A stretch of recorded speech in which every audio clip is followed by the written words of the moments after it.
প্রধান উপদেষ্টা ডক্টর মোহাম্মদ ইউনূসের সঙ্গে বিএনপি জামায়াত সহ কয়েকটি রাজনৈতিক দলের নেতাদের আজ সাক্ষাতের কথা। এ বিষয়ে আরও জানবো, আমার সহকর্মী আশিক মাহমুদ রয়েছেন সেখানে রাষ্ট্রীয় অতিথি ভবন যমুনার সামনে থেকেই তিনি আমার সাথে যোগ দিয়েছেন।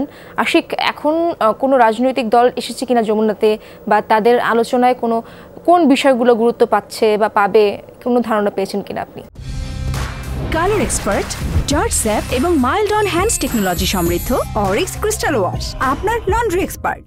ইসরাত, বিএনপির সাথে প্রধান উপদেষ্টা অর্থাৎ অন্তর্বর্তীকালীন সরকারের প্রধান উপদেষ্টা ডক্টর মোহাম্মদ ইউনূসের যে বৈঠকটি সেটি শুরু হয়ে গেছে। আমরা কিছুক্ষণ আগেই যেমনটি দেখেছি, বিএনপির মহাসচিব মির্জা ফখরুল ইসলাম আলমগীর, বিএনপির স্থায়ী কমিটির সদস্য নজরুল ইসলাম খান, মঈন খান, মির্জা আব্বাস, সেলিমা রহমান এবং সর্বশেষ গতকাল ভারত থেকে যে নেতা এসেছেন সালাউদ্দিন আহমেদ, স্থায়ী কমিটির সদস্য, তিনিও ভেতরে প্রবেশ করছেন। এই মুহূর্তে আমরা যেমনটি জেনেছি, বিএনপির সাথে বৈঠকটি শুরু হয়েছে এবং সেই বৈঠকে দুজন উপদেষ্টা রয়েছেন এবং প্রধান উপদেষ্টা ডক্টর মোহাম্মদ ইউনূস রয়েছেন। তো ধারণা করা হচ্ছে যে দেশের এই একটি গণঅভ্যুত্থানের ফলে দেশে যে এক ধরনের হঠাৎ পরিবর্তনের ফলে দেশের সার্বিক পরিস্থিতি বেশ কিছুটা অস্থিতিশীল অবস্থার মধ্যে রয়েছে।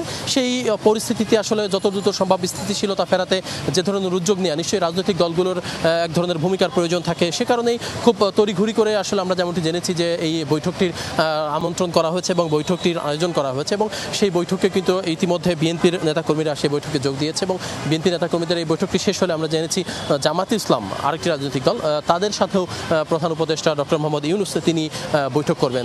ধাপে ধাপে আমরা ধারণা করছি অন্যান্য যে সকল রাজনৈতিক দল রয়েছে তাদের সাথেও প্রধান উপদেষ্টা ডক্টর মোহাম্মদ ইউনূস তিনি বৈঠক করবেন এবং যত দ্রুত সম্ভব দেশের অর্থনীতি, দেশের আইনশৃঙ্খলা পরিস্থিতি, সার্বিক যে পরিস্থিতি রয়েছে সেই পরিস্থিতিগুলো যত দ্রুত সম্ভব ঠিক করে আনা যায়, অর্থাৎ দেশের একটি স্থিতিশীল অবস্থা ফিরিয়ে আনার জন্য যে উদ্যোগ, সেই উদ্যোগেরই একটা অংশ আমরা দেখতে পাচ্ছি। নিশ্চয়ই রাজনৈতিক দলগুলোর সাথে সেসব বিষয় নিয়ে আলোচনা হবে।